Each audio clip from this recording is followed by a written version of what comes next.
Hi there.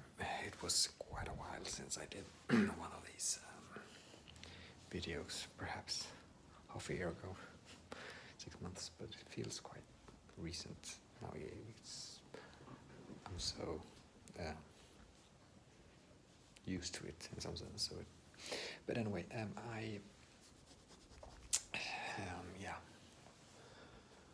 where to begin?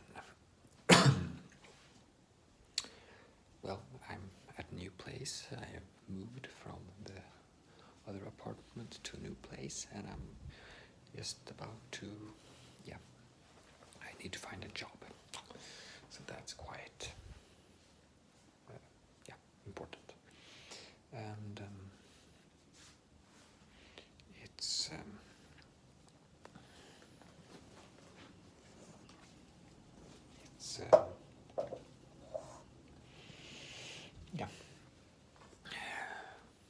yeah, I figure out that it would probably really important that I continue this practice of doing these talking sessions, so to speak. They're probably very good for verbal fluency and so forth. And since I don't practice English that often, verbally or so it's probably good to speak a little more and and also I just think it's a really good habit. But I have been talking probably more than usual this half year because I lived with my parents for quite some time because for different reasons. But now I'm back living with my own, but in a new apartment at a new place called Södermalm, north of Södermalm, so it's really central.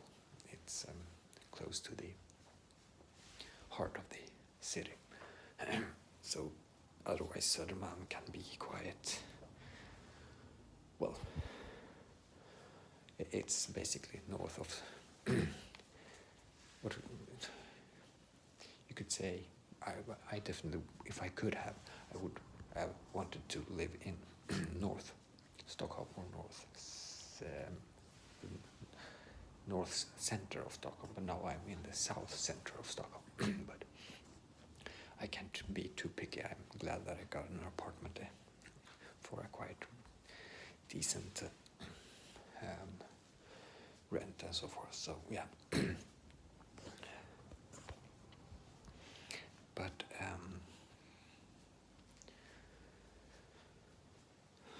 so what's constructive to think about in this?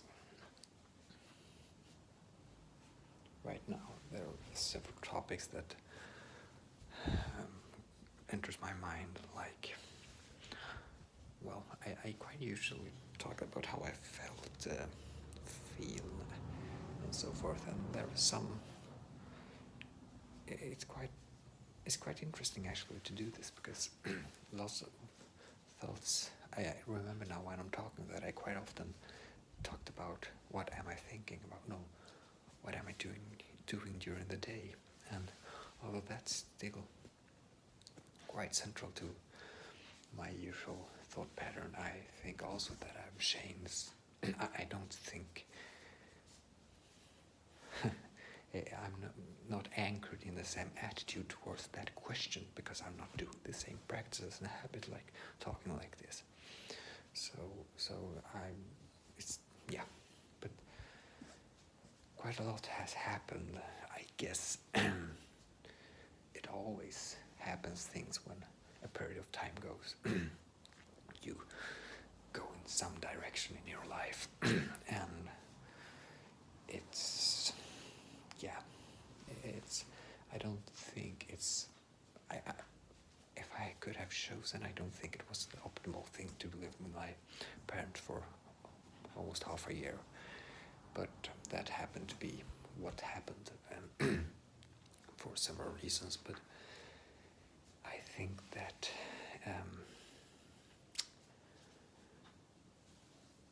I've also had.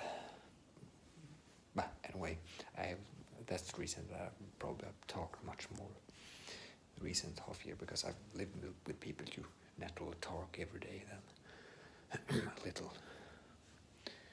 during the fika and lunch and dinner and so forth. But English has not been that central, and I have not connected speak and sincere thought with speech in the same way, even though I have been communicating, of course, with my parents about similar stuff, but not on a more deeper contemplative level, I guess. But so what should I focus on now when I'm talking? It's a good question. History is still something that I'm very interested in,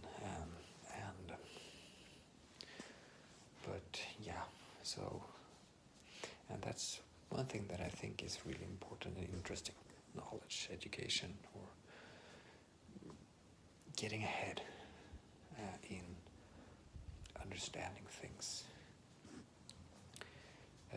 And that is, reading is of course central to that. And now when I'm reading history, I have sort of a pattern of, I've taken this whole series of 11 books, thick books from Will Durant that I think I'm speaking about, and I just plowed through the table of contents of every book, like first 30 seconds on every book, then 1 minute on every book, or every table of contents, and then 2 minutes, and that's how far I get. And that would probably like 40 minutes or something. And I did that yesterday, and I also done similar things, like, and I also read for in a period of 2 weeks, perhaps, I read a whole book. Almost, I read 90 or 95% of a book, and then I realized that there were some things that I really appreciated in doing that, but I also realized how much time it took. Really, it probably, I read a lot then, and I felt that there was quite a much of that time that parasites or cannibalized on other things that I thought was important. So it's really a hard trade-off, thinking, reading, and other activities. And by the way, one thing I've tried to do now is to, in some way, try to really not sleep that much, like really long, 9.5, 10 hours, because that is a lot. And so I'm experimenting with getting up earlier and going to bed somewhat earlier, but more. If I can shift, perhaps I'm more inclined to utilize my sleep better if I get up earlier. Some people say it's more in rhythm with the circadian rhythm to get up at 6, for example. Like, for example, I always did get to bed at 10 and get up at 7:30 or 8, and perhaps I don't need that much time in bed if I instead go to bed at 9 and get up at 6 or something like that. Then I'm at least at 9 hours, which is an improvement. But I'm experimenting with that, so we'll see how it goes. But I'm not there yet. I'm trying to gradually shift towards that. But anyway, why did I mention that? Yes, because I hope to get some more hours in. But otherwise, history, focusing on time. But I also remember that I didn't have enough faith in that procedure of just reading, even though I speed read a lot, and I've learned to read much faster. It still takes a lot of time to get through a book like that. Perhaps I could do more of a, I don't know, read the most central things and so forth, and I started to do that with the next book and the book after that, where I just read perhaps, just less than 5% of what was the whole book. And then I thought I would do that and then go deeper and deeper every time I get through all the 11 books. But I realized also that I don't know. That's the thing. I don't know what's the best procedure. And I'm also critical and try to evaluate the best procedure to go through books. And I don't know if I waste a lot of time on that, perhaps. It's probably true that I do. And you could ask, why shouldn't I just invest heavily in reading a lot of books and just invest a lot of time? And well, I should do that, but it's also true that the method by which you do that is also very important. And and one aspect of that is to, like Elon Musk talks about it, and a lot of people talk about it, that get the foundations right first, or the most central theme first, before you go through the details.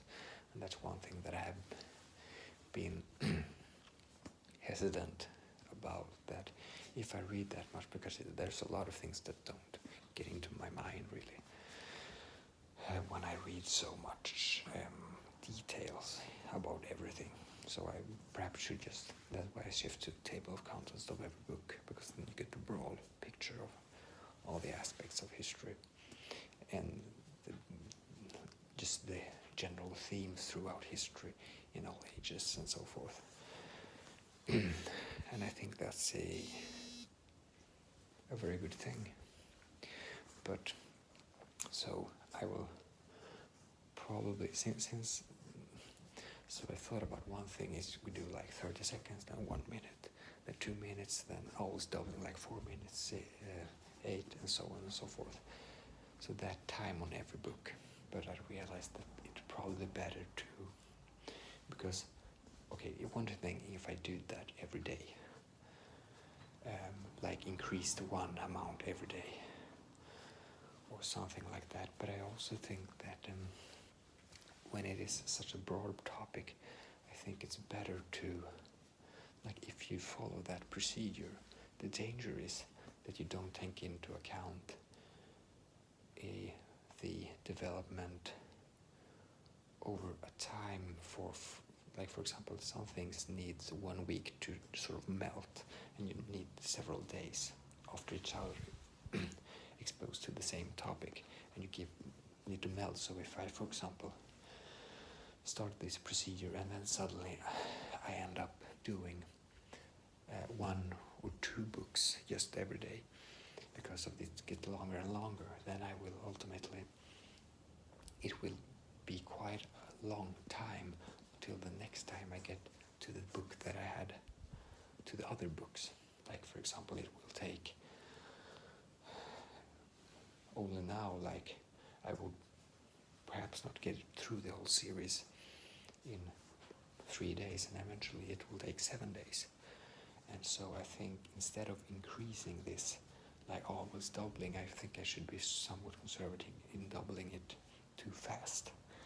So like for example, minimum in 1 week, I have to go through all the books every day. And so if that's just 1 minute on every book every day, that's fine. But the thing is that it's the consistency in opening a book several times, and when I again do some of the longer sessions, I have to make sure that I don't go into, it can't be too many days until I get to the next book. But over time, when I've been exposed to a book again and again, I can have a larger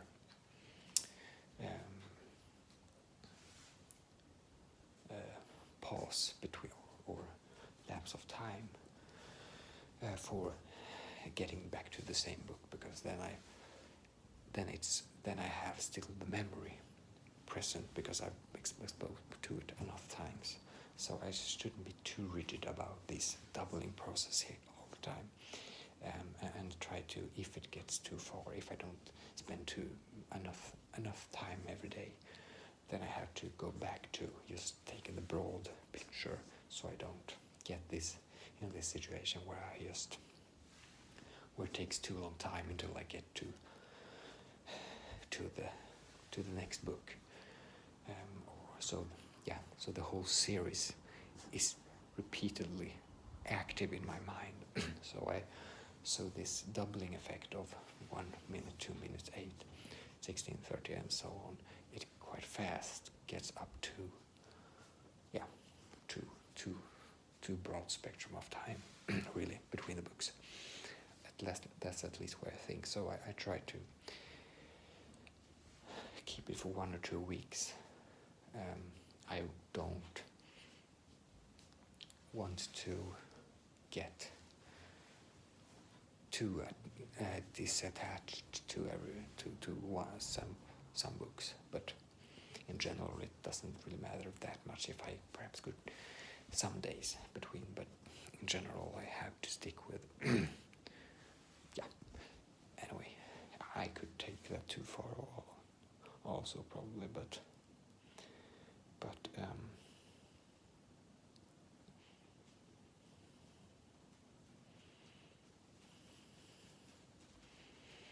I think this is really interesting, really, to do this, because I go through everything repeatedly, and I also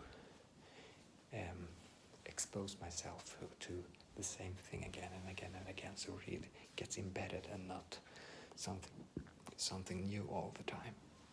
Because if it's always new, you don't have, and this is the core thing in the argument that Elon Musk reminds me of, that you don't have the knowledge hooks.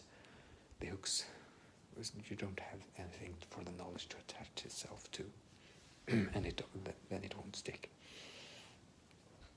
Yeah, so now I'm thinking, what should I focus on? Why did I brought up that? Yes, I think about knowledge and what I should do, and the general plan, by the way, the last half a year, I think I mentioned it earlier, and but perhaps I didn't, and that was that I was mainly be focused on 2 things in the near future, and not so much at all other things, and that is just first thing, get a job, and secondly, and I've been somewhat slow to get that.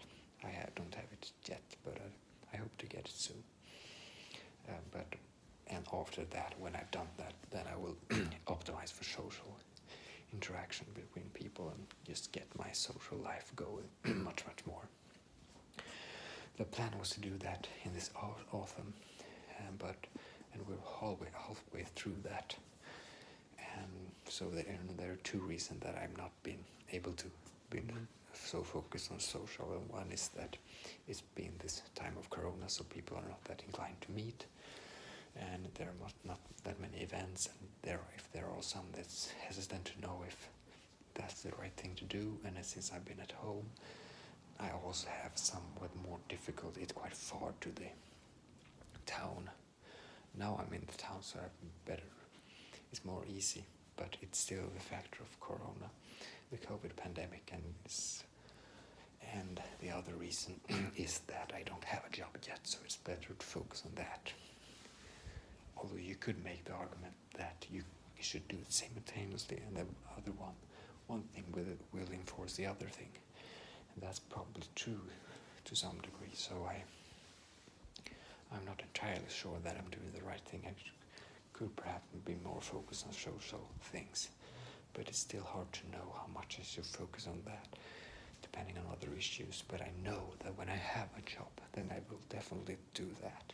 It just feels that as if I'm sacrificing perhaps time to get a job or other activities, and I don't feel as secure to go to something if I don't have a job first. It feels like I don't want to postpone that, and it feels, yeah. But I probably could reevaluate that and say that I could optimize for it much more, especially now when I'm actually in the central of Stockholm. So yeah, there's a lot to contemplate there.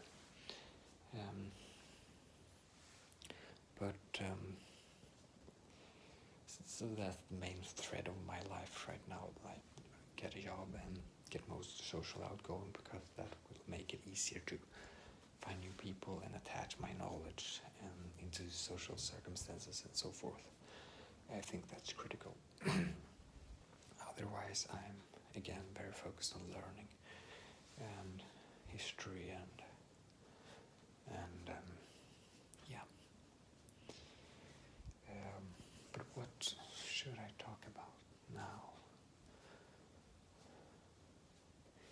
one thing is this, that I'm somewhat stressed to do things today. So I'm somewhat uneasy in this situation because I have not had the perfect time last week and so forth. So there's some aspect. Sleep has been somewhat off and other issues. But at the same time,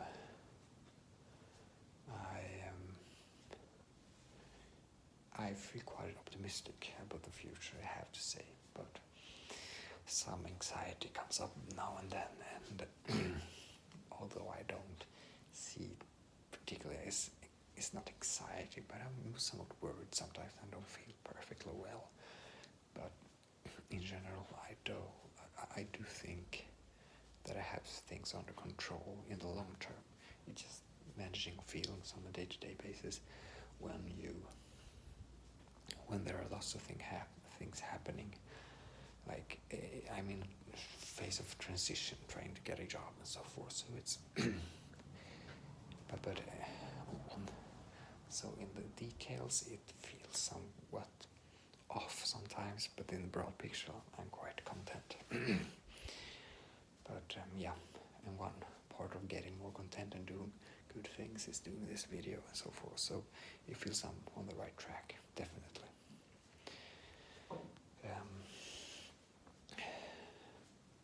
So one thing I'm asking myself right now is, what's the best thing to do? Should I focus on doing this video, or should I just continue doing what I plan to do during this day? And one thing of that is just don't get stressed about that question, because I am somewhat stressed of doing new things. But there was some thought that slipped my mind right now.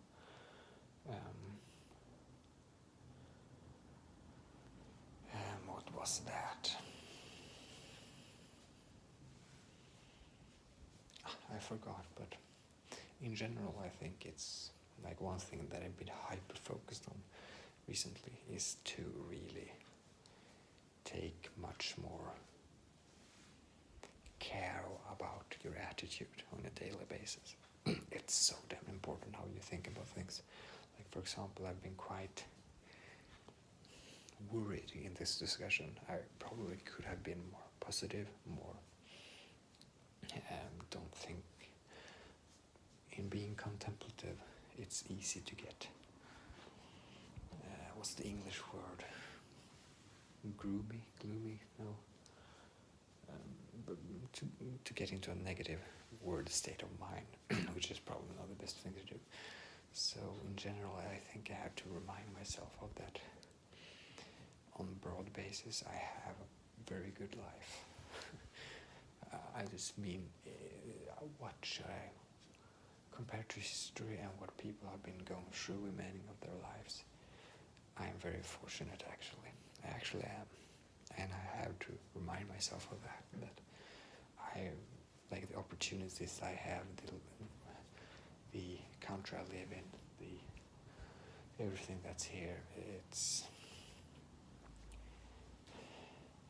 the reason that I perhaps don't think sometimes that I feel well is because I think that things are not good in some sense, but in general they are good. Of course I can improve on many things. There are some things that I am doing wrong, and that's obvious, that's true for everyone. But the better you are at facing what you're doing wrong, the better you will be at improving. So, and I should take pride in doing that. Like Charles Munger says, taking pride in doing what's good, taking pride in activities that are constructive and good. And it's somewhat, when I say that, it's very easy. Like my mind right now started to doubt whether I was actually doing fruitful and good activities. Like, is this good activity compared to searching for a job or reading? But I'm actually doing this because I think this is the best thing I could do for my life right now. And of course I could be wrong, but I'm actually trying and sincerely trying to do what's the right thing for me and for humanity in large.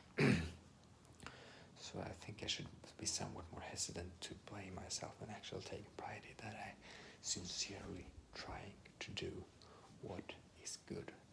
And I don't deny that in doing that, you often rationalize behaviors that are not constructive and good. And in doing that again and again and again, it's one thing that I can take pride is that I do notice that is the case. Most people don't realize that at all, that they're rationalizing on that, on so many things, in order to just feel good or postpone activities or procrastination and so on and so forth. So, and I admit that I'm doing that. I know that I'm doing that. It's harder to know exactly when I'm doing that and when I'm not doing that. If I'm rationalizing in a good way or in a bad way. Like if I'm rationalizing in a way that actually is rational, or if it's not rational. Speaking of rationality, I bumped into Tai Lopez that I've been talking about for some time now and then, even though I was mostly embedded in his works in the earlier parts of these videos, or even earlier than that. But now I got reminded when he reminded, I bumped into a video again, and he's speaking about hermeneutics, I think it was, which is basically bounded. And I found out that perhaps he's quite wise in recommending that, because one person who had a significant, who actually coined a term called bounded rationality, which is really what we're doing when we use hermeneutics. In order to act, to work in the world, we use sort of shortcuts and rationality within the limits, because you can't do everything correctly rational all the time. And that term, bounded rationality, which is a term that I've heard many times, but never really thought about, at least not for years, for a long time. And the person who coined that term is actually someone who I know who it is, who I've read his biography or a part of it, and it's called Herbert Simmons, and he's sort of laid a foundation for decision theory and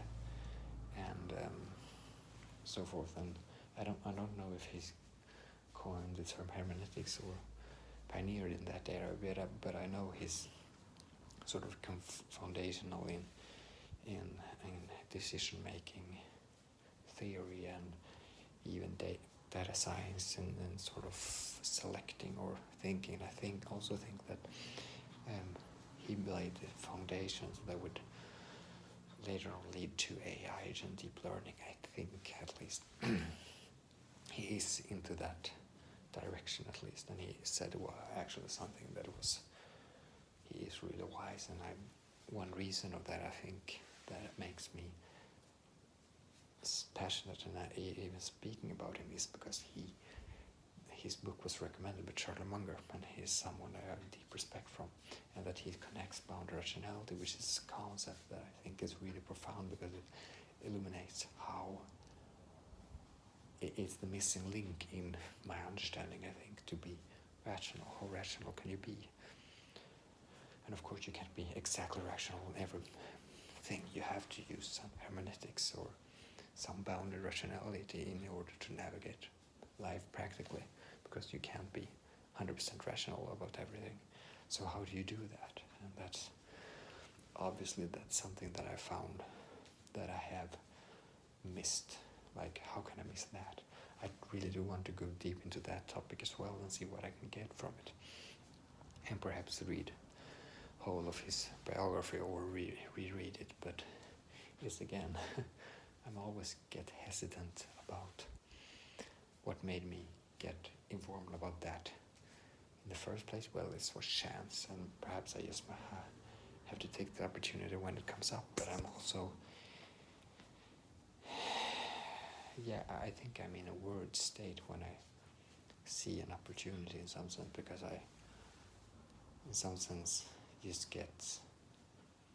I get worried that I don't have the time to invest in that book, or if I do that, I have so many other things that I need to do, and how will I remember to go deeper into that book? And I actually think that one of the solutions to that is just picking that book out from my bookshelf and place it on a table or something so I don't forget it. So that's what I just did right there. And it's quite, I'm using that method for quite many things that I are afraid to forget. And again, one aspect of me being worried about that is probably that I'm in that mode, and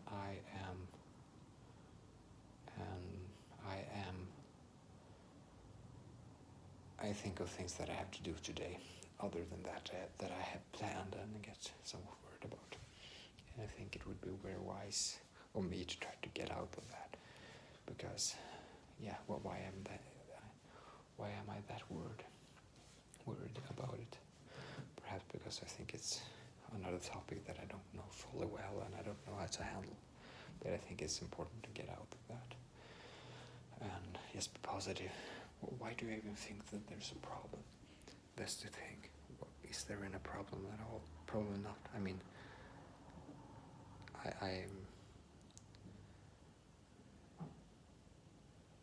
that's really interesting to think about. Why am I worried in the first place? It's unnecessary and dumb, and yeah, I don't know. It just, why just don't laugh about it and think positively? Like, for example, I could think about, as I said, the state of the world, where I am in that, the opportunities that lies before me, and yeah, that I want to do some good in this world. There are people that I want to make it better for everyone, everywhere, at every place. And I also think that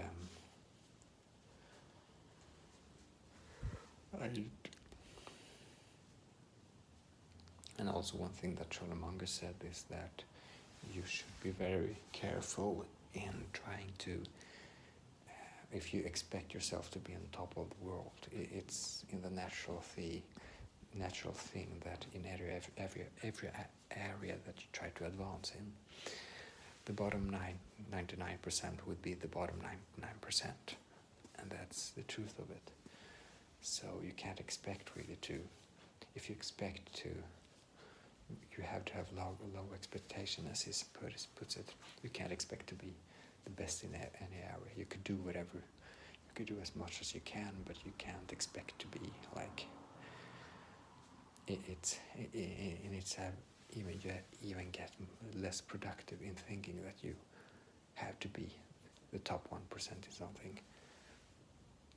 Of course, you should strive to be really good at something that you're really good at, so you have the possibility of being that, but you can't expect it, because it will make you, and this is the thing, it will not only make you depressed and sad, it will also, and give you a miserable life, it will also probably inhibit your productivity to expect that. If you think that you should be like that, you will inhibit yourself and torture yourself. And that's the thing that Charlie Munger brings up again and again. And so I think that's interesting and good to have in mind. And I also think that this is a perfect place to stop this video, because, yeah, I feel that I have to, I don't know, it just feels right. Bye.